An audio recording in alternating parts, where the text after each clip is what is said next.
Se há algo que acredito que quase todos os seres humanos compartilham, é a curiosidade de explorar outros mundos, de pisar em paisagens alienígenas com vários sóis no céu, formações geológicas inconcebíveis e fenômenos meteorológicos fantásticos. Hoje, esse sonho está mais próximo do que nunca, pois nas últimas décadas, os astrofísicos têm revelado a presença desses mundos, exoplanetas que aguardam ansiosamente uma visita. Embora essa visita esteja a algumas décadas de distância, isso não significa que não podemos aprender mais sobre eles. Antes da década de 1990, tínhamos um conhecimento limitado sobre como o sistema solar se comparava ao restante da galáxia. A ausência de descobertas de planetas orbitando estrelas fora do nosso sistema solar nos levava a considerar o nosso sistema como algo especial. No entanto, em 1992, radioastrônomos anunciaram a descoberta dos 2 primeiros exoplanetas, inaugurando uma nova era na exploração espacial. Nos anos subsequentes, avançados telescópios revelaram mais de 5.000 exoplanetas, sugerindo que quase todas as estrelas têm ao menos um planeta. Neste sentido, nosso sistema solar é apenas um entre tantos outros, embora apresente peculiaridades. Dentre os milhares de sistemas observados, nenhum se assemelha muito ao nosso. Apesar disso, ainda há um questionamento latente sobre por que o nosso sistema solar é peculiar. Desde 1755, quando o filósofo Immanuel Kant propôs a hipótese nebular, os cientistas têm uma compreensão básica da formação do sistema solar. Segundo essa ideia, o Sol e os planetas evoluíram de uma nuvem de gás que colapsou sob sua própria gravidade, formando um disco. Essa explicação é convincente ao descrever amplamente o sistema solar e outros sistemas planetários. Ela oferece razões para os planetas orbitarem no mesmo plano e na mesma direção. No entanto, não explica todas as variações observadas. Por exemplo, Marte é consideravelmente menor do que se esperava. Modelos sugerem que deveria ter uma massa mais próxima à da Terra, dadas as condições do disco planetário em sua formação. Outra peculiaridade é a diferença de tamanho entre os planetas do nosso sistema solar em comparação com os exoplanetas, que apresentam uma uniformidade notável em tamanho e espaçamento. Adicionalmente, faltam em nosso sistema planetas comuns em outros sistemas, como as superterras. Diante desses enigmas, cientistas recorrem a simulações computacionais para compreender essas especificidades do nosso sistema. Acredita-se que Júpiter pode ser responsável por parte dessas características peculiares. Há indícios de que Júpiter nasceu no início da formação do sistema solar e pode ter migrado consideravelmente antes de se estabilizar em sua órbita atual. O modelo Grand-TAC, proposto em 2011 por uma equipe de cientistas, sugere que o gás ao redor do jovem Sol deslocou Júpiter para dentro do sistema, chegando a uma proximidade de onde Marte orbita hoje, antes de ser redirecionado por Saturno em formação. Esse deslocamento pode ter influenciado a formação e a estrutura de outros planetas, como Marte. À medida que o gás se dissipava do disco, Júpiter e Saturno foram liberados, ganhando a liberdade de migrar de volta para a região externa do sistema solar. Alguns astrônomos também sustentam a teoria de que, enquanto Júpiter e Saturno dispersavam o material do disco, eles interferiam com outros planetas, explicando possivelmente a ampla variedade de tamanhos planetários observada. Júpiter pode, inclusive, ter desempenhado um papel na destruição de potenciais superterras. Conforme proposto pelo modelo Grand-TAC, Júpiter pode ter alterado as órbitas dessas superterras e do material associado a elas.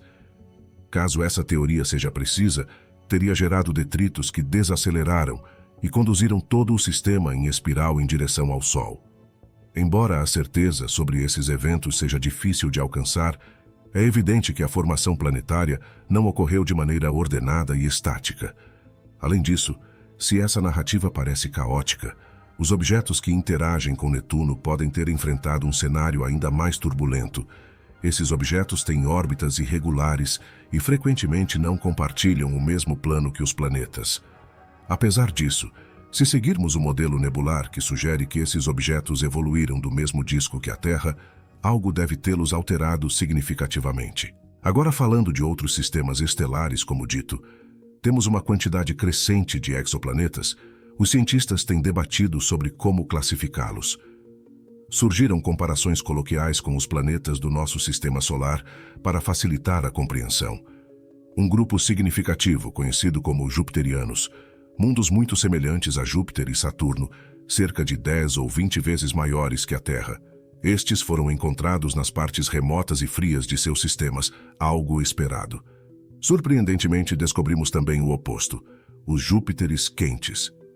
Um exemplo notável é o 51 Pégase b, o primeiro exoplaneta descoberto por métodos convencionais. Orbitando uma estrela semelhante à nossa, esse gigante gasoso está extraordinariamente próximo de sua estrela-mãe, com um período orbital de apenas 4 dias. E não para por aí, pois o HD 2094-58b, conhecido como Osíris, possui ventos supersônicos, com tempestades que superam 15 vezes a intensidade dos furacões terrestres. Esses planetas quentes estão tão próximos de suas estrelas que experimentam o efeito da maré acoplada, onde um lado do planeta está sempre voltado para a estrela, enquanto o outro permanece na escuridão perpétua. Essa configuração pode gerar forças violentas, possivelmente canalizadas em jatos no Equador, movimentando o ar a velocidades incríveis.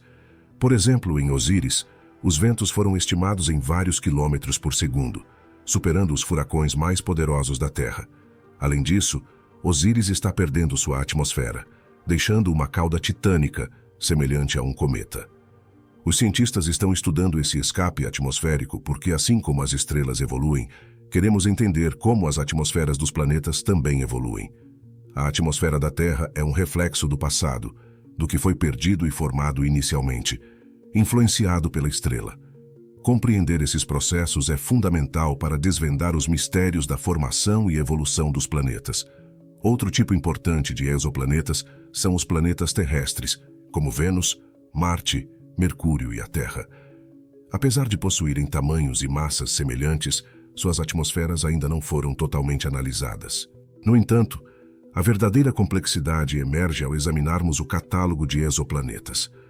Além dos já conhecidos gasosos e terrestres, há uma grande seção de planetas intermediários, representando 2/3 de todos os exoplanetas descobertos. Astrofísicos os dividem em 2 grupos principais: as superterras, ligeiramente maiores que o dobro do tamanho da Terra, e os mini-Netunos, planetas maiores que a Terra, mas menores que Júpiter. As superterras, como Kepler 36b e 36c, podem apresentar situações peculiares, como órbitas tão próximas que seus tamanhos no céu são mais do que o dobro da Lua em um momento de maior aproximação. Por outro lado, os mini-Netunos possuem um volume significativo, mas baixa massa, sendo caracterizados por grandes atmosferas, assemelhando-se a planetas gasosos em miniatura. As categorias de superterras e mini-Netunos estão cada vez mais consolidadas, com algumas superterras tendo até mesmo suas atmosferas medidas. No entanto, pesquisadores sugerem que alguns desses exoplanetas intermediários podem pertencer a uma categoria diferente: mundos aquáticos ou mundos oceânicos, compostos principalmente por água ou substâncias de densidade semelhante. As pesquisas nesse campo se tornam cruciais para explicar certos espectros e justificar a formação desses corpos celestes. Antes da descoberta desses exoplanetas intermediários, acreditávamos ter resolvido completamente a questão da formação de planetas rochosos pequenos, próximos a estrelas, e gigantes gasosos mais distantes. Contudo, a descoberta de novos gigantes gasosos, mini-Netunos e ultraquentes, trouxe desafios, questionando nossa compreensão prévia. A diversidade encontrada em outros sistemas solares contrasta com a familiaridade do nosso próprio sistema, o que o torna tão raro. Alguns pesquisadores sugerem que essa aparente discrepância pode ser devido a vieses no catálogo ou limitações nas técnicas de detecção atuais, que são mais sensíveis a pequenas estrelas ou planetas muito grandes. Melhores instrumentos poderiam corrigir esses problemas e fornecer uma visão mais abrangente. A astrofísica planetária encontra-se em um estado dinâmico, desafiando os cientistas a revisitar e aprimorar suas compreensões sobre os planetas. A complexidade dos sistemas planetários revela a necessidade de uma análise estatística aprimorada. No entanto, Ainda é um desafio detectar planetas menores e rochosos, especialmente os distantes de suas estrelas. Estamos em constante evolução, e novas descobertas podem alterar nossa compreensão sobre os mundos que exploramos ou um dia exploraremos. Desvendar esses mistérios não é apenas uma busca pelo entendimento cósmico. Compreender a formação de sistemas estelares fornece insights valiosos sobre quantos outros sistemas podem abrigar planetas semelhantes ao nosso e por que alguns não o fazem. Quem sabe, talvez um dia descobramos outros sistemas tão peculiares quanto o nosso. Diante desse cenário, surge a fascinante questão: alguns desses exoplanetas são habitáveis ou já podem conter vida? Como poderíamos descobrir? Essas perguntas intrigantes ainda permeiam nossas vidas e serão exploradas em vídeos futuros. Esperamos que esse vídeo tenha sido útil para você. Apoie nosso canal adquirindo nosso e-book para iniciantes em astronomia. O link está no comentário fixado. Se inscreva no canal, curta e compartilhe o vídeo. E lembre-se, o conhecimento é um investimento com lucros inesgotáveis.